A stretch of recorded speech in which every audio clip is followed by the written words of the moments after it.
26 अगस्त 1978 की शाम थी। दिल्ली में मूसलाधार बारिश हो रही थी। पानी की बूंदें जैसे आसमान से उतरकर जमीन पर तालियां बजा रही हों। गीता करीब 16.5 साल की, पढ़ाई में होशियार और समझदार लड़की, और उसका छोटा भाई संजय करीब 14 साल का, मॉडर्न स्कूल की 10वीं कक्षा में पढ़ने वाला, अपनी मां के साथ धौला कुआं स्थित ऑफिसर्स एनक्लेव में रहते थे। उस दिन गीता को ऑल इंडिया रेडियो के युवा वाणी कार्यक्रम में हिस्सा लेना था और संजय भी उसके साथ जा रहा था। शाम 6:15 बजे दोनों घर से निकले। कुछ देर पैदल चलने के बाद कई रिक्शा और टैक्सी देखकर उन्होंने डॉक्टर MS नंदा की कार में बैठना सही समझा। डॉक्टर नंदा उन्हें गोल डाक खाना तक छोड़ाए। उन मासूम बच्चों को बिल्कुल भी अंदाजा नहीं था कि आगे क्या होने वाला है। यहीं से उनके लिए भयावह सफर की शुरुआत हुई।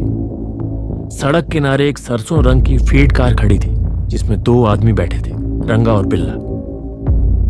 जैसे ही गीता और संजय पास पहुंचे, दोनों ने उन्हें कार में जबरदस्ती धकेल दिया। गीता डर के मारे ड्राइवर के बाल खींचकर खुद को छुड़ाने की कोशिश कर रही थी और संजय, जिसकी टी-शर्ट खून से भीगी हुई थी, मदद के लिए चिल्ला रहा था। आगे बढ़ने से पहले एक छोटी सी गुजारिश, ऐसी ही सच्ची घटनाओं के लिए हमारे चैनल को सब्सक्राइब करें। इस बीच एक राहगीर, विधायक इंद्रजीत सिन्हा, ने यह सब देखा। उन्होंने कार का पीछा किया, नंबर नोट किया और पुलिस को सूचना दी। एक और व्यक्ति, भगवान दास, ने भी मासूमों को डरे हुए कार के अंदर देखा, लेकिन पुलिस की प्रतिक्रिया बेहद धीमी रही। कुछ ने तो इसे अपने थाने की सीमा से बाहर का मामला कहकर टाल दिया। यह सुस्ती उन बच्चों के लिए जानलेवा साबित हुई। अपराधी कार को दिल्ली की ऊंची रिज रोड के सुनसान इलाके बुद्ध जयंती पार्क की ओर ले गए। रात करीब 7:30 बजे। हैरानी की बात यह थी कि रंगा ने बच्चों को पैसे देकर कैंपा कोला और आइसक्रीम दिलवाई, मानो आने वाले डरावने अंजाम से पहले एक पल की राहत दी हो। फिर रात 9:30 बजे भीड़भाड़ से दूर पार्क के घने जंगल में संजय को लंबी चाकू से वार कर मार डाला गया।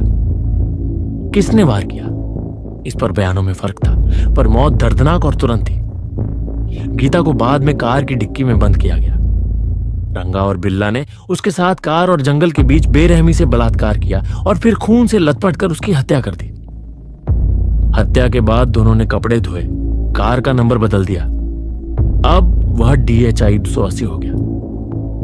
बिल्ला अस्पताल जाकर अपने सिर की पुरानी चोट का इलाज करवाने भी पहुंचा, जो करीब 15 दिन पहले लगी थी। इसके बाद वे कार छोड़कर भाग निकले और आगरा पहुंचे। वहां उन्होंने कालका मेल ट्रेन में एक मिलिट्री डिब्बे में सवार होकर फरार होने की कोशिश की, लेकिन उनकी किस्मत साथ नहीं थी। एक लांस नायक ने उन्हें पहचान लिया। तस्वीरें अखबारों में छप चुकी थी। उसने तुरंत उन्हें पकड़कर पुलिस के हवाले कर दिया। पुलिस को उनके पास से खून के धब्बों वाले कपड़े, चाकू, तलवार, फिंगरप्रिंट, बाल और खून के नमूने मिले।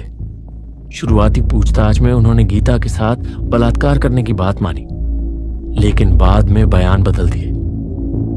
जांच में यह आरोप पूरी तरह से साबित नहीं हो सका, लेकिन हत्या के सबूत इतने मजबूत थे कि बचने का कोई रास्ता नहीं था। मुकदमा चला।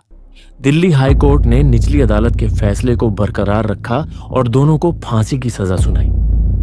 सुप्रीम कोर्ट ने भी कहा, अगर इस मामले में मौत की सजा नहीं होगी तो न्याय व्यवस्था का पूरा ढांचा ढह जाएगा। 31 जनवरी 1922 को तिहाड़ जेल के फांसी घर में उन्हें फांसी दी गई। जेलर सुनील गुप्ता के मुताबिक बिल्ला रो रहा था, जबकि रंगा हंसते हुए रंगा खुश और जो बोले सो निहाल सत श्री अकाल चिल्ला रहा था। फंदा गिरने के बाद भी रंगा कुछ पल तक जिंदा रहा। आखिर में जेल वार्डन ने उसकी टांग पकड़कर नीचे की ओर खींचा, तब जाकर उसकी सांस थमी। उनके शव लेने कोई नहीं आया। जेल प्रशासन ने ही उनका अंतिम संस्कार किया। इस घटना ने दिल्ली ही नहीं, पूरे देश में सुरक्षा व्यवस्था को लेकर गहरा डर और गुस्सा पैदा कर दिया। उस समय की सरकार की छवि पर भी इसका गहरा असर पड़ा। अपना बहुत ख्याल रखें। मिलते हैं अगले ऐसी ही दिल दहला देने वाली सच्ची कहानी के साथ।